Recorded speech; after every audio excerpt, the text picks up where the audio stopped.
Hello दोस्तों, jinx के 50वें chapter में तुम्हारा स्वागत है। तो चलो शुरू करते हैं। तो हमें यहाँ पर थोड़ा सा फ्लैशबैक दिखाया जाता है, जहाँ पर मिस्टर चोय अपने दो आदमियों से बात कर रहा होता है रिलीफ स्प्रे का नकली स्प्रे के साथ अदला बदली करने का, जिसमें वो आदमी कहता है इस स्प्रे से तुरंत जलन शुरू हो जाएगी, लेकिन ये कुछ ज्यादा ही हो जाएगा। क्या होगा अगर हम पकड़े गए तो? तभी मिस्टर चोय चिल्लाते हुए कहता है, तुम बुज़दिल हो क्या? अगर हम पकड़े भी गए तो ऐसा कुछ भी नहीं है जिसे पैसों से नहीं खरीदा जा सकता। पैसों से सारी प्रॉब्लम सॉल्व हो सकती है, परेशान होने की जरूरत नहीं है। वैसे भी मैंने सोचा था कि जू जैक्योंग को अपनी और डान की फोटो भेजने के बाद जरूर उनमें कुछ न कुछ होगा, लेकिन सब बेकार गया। बस तुम इसे बदल देना, कोई बहाना नहीं, ठीक है? अगर हमें जीतना है तो हमें कुछ न कुछ तरीका निकालना ही होगा, चाहे उसके लिए कुछ भी करना पड़े। ठीक है, लेकिन जीतने के लिए इतना नीचे कौन गिरता है? हमें तुरंत चलना चाहिए। और इसके बाद ही वो जैक्योंग के ड्रेसिंग रूम में जाकर स्प्रे को बदल देते हैं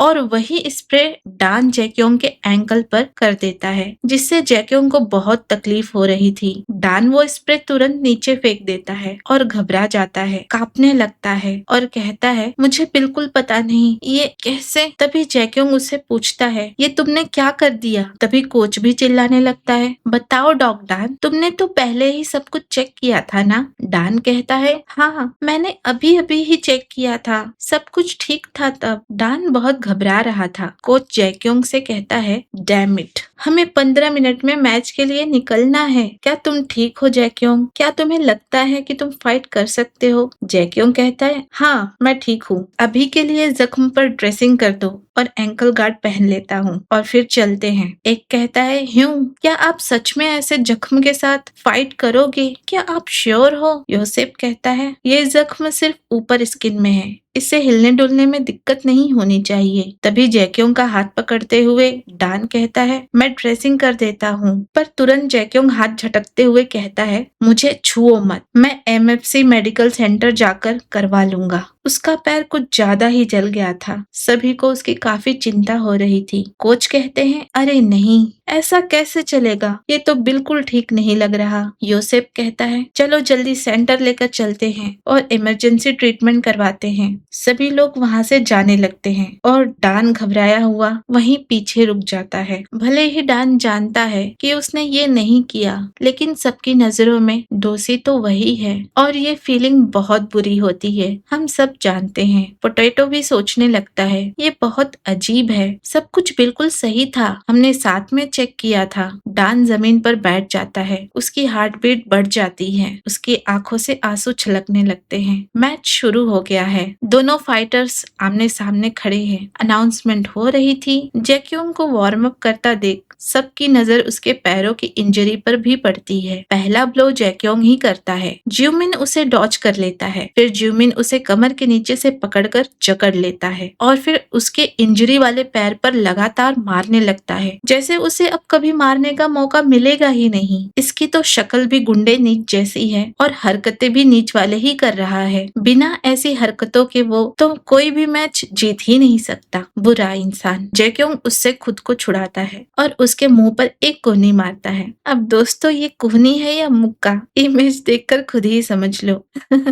मजाक था। लगातार पैर पर मारने की वजह से जैक्योंग के पैर से बहुत खून बहने लगता है, जिससे जैक्योंग को बहुत गुस्सा आता है। वो ज्यूमिन पर मुक्कों की बरसात करने लगता है। लग ही रहा था कि अभी जैक्योंग लास्ट ब्लो के साथ ज्यूमिन का गेम ओवर कर देगा। इतने में घंटी बज जाती है और ये राउंड वहीं खत्म हो जाता है। अब इस वजह से जैक्योंग को रुकना पड़ता है, नहीं तो जैक्योंग वहीं पर ज्यूमिन का खेला खत्म कर देता। कोच उसे शांत होने के लिए कहते हैं और कहते हैं, पैर की ब्लीडिंग रोकनी पड़ेगी, ज्यूमिन जकड़ने में अच्छा है तो उसके ज्यादा करीब मत जाना। यहाँ दूसरी ओर ज्यूमिन को उसकी टीम वाले प्लान को याद रखने के लिए कहते हैं और कुछ फुसफुसाते भी हैं, जो जो कि हमें मैच में देखने को मिलेगा। जैसे ही मैच फिर शुरू होता है वैसे ही ज्यूमिन जैक्योंग पर झपट पड़ता है। वो जैक्योंग के कमर को दोनों हाथों से कसकर जकड़ लेता है। जैक्योंग उसे मारकर खुद को छुड़ाने की कोशिश करता है पर नाकाम रहता है। ज्यूमिन उसे नीचे गिरा देता है। अब ज्यूमिन भी उसे उस ओर से गिराता है जहाँ पर उसका इंजर्ड शोल्डर था। जैक्योंग को बहुत ज्यादा चोट लगती है और इस वजह से कोच भी परेशान होते हैं और कहते हैं, अरे वो इंजर्ड कंधा नहीं। यही हमें समझ में आता है कि ज्यूमिन का गेम प्लान क्या था, किसी के वीक पॉइंट पर अटैक करना,